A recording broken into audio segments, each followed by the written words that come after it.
Learn to sew leather. Leather is a tough, durable fabric that can lend an exotic air to your wardrobe. It is, however, very expensive to purchase. A more economical option is to buy skins of leather and sew your own clothing. There are a few pointers and sewing techniques to keep in mind when sewing leather, but overall, it's not as difficult as you may think. Here's how to sew leather clothes and accessories. Most sewing machines can easily sew lightweight and midweight leathers. You will need just a few special sewing supplies. A leather needle for your sewing machine. Ordinary needles will break very easily if you try to use them on leather. Also, leather needles are very sharp, so they can pierce the leather more quickly. Polyester thread.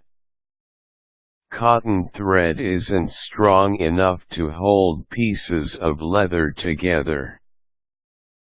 Polyester thread will provide more strength and be more durable. Two-sided leather tape. You won't be able to pin patterns to pieces of leather or baste seams without leaving holes in the leather. Leather tape is a safe option that won't damage the fabric. Rotary cutter. Scissors will leave unsightly, rough edges. Rotary cutters cut smoothly and neatly. Leather presser foot for your sewing machine. A leather presser foot will secure the leather as you sew, without scraping or marking the pieces. Now, you'll need to choose pieces of leather for your project.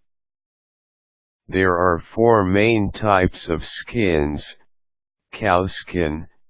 This is the heaviest type of leather, which makes it better for clothing that requires very little drape, such as coats and pants. Pigskin.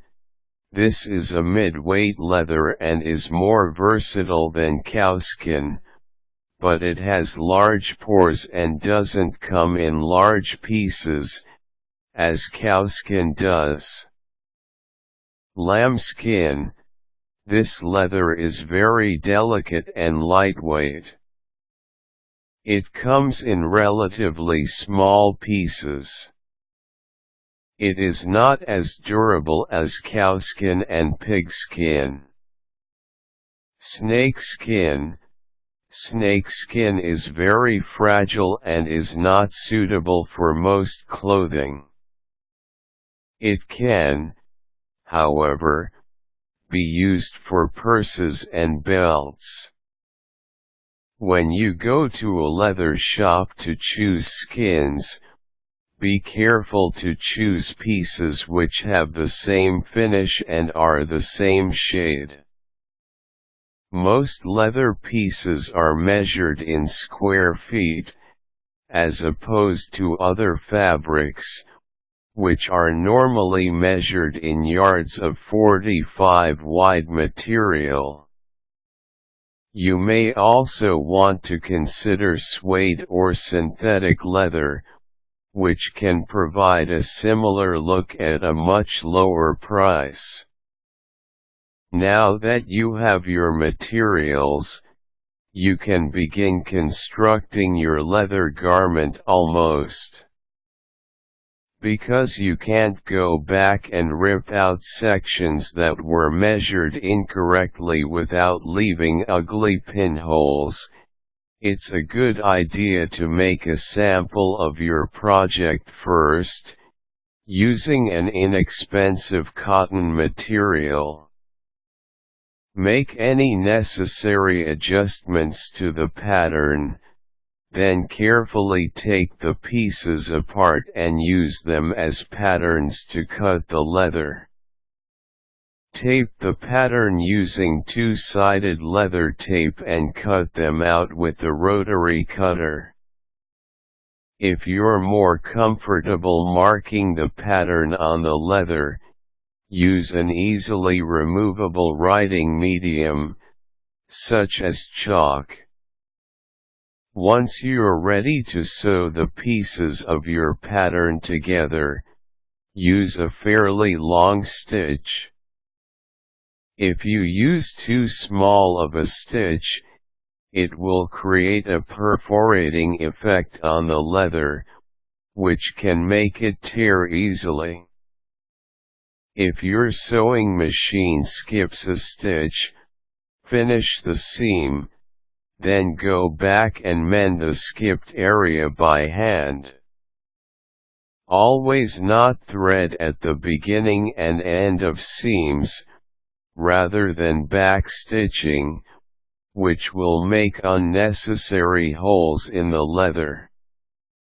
After you've completed your garment, you'll probably want to line it with another fabric to make it more comfortable. Linings are sewn in just like you would a lining in a fabric garment, but remember to use leather tape instead of pins to temporarily secure seams. You can learn to sew leather with these simple sewing tips. Once you're done, your one-of-a-kind leather garment will be complete. Take care of it properly by having it dry cleaned regularly and preventing it from getting excessively wet. Caution: don't try to sew leather with ordinary sewing needles. You'll just end up with blistered fingertips and broken needles.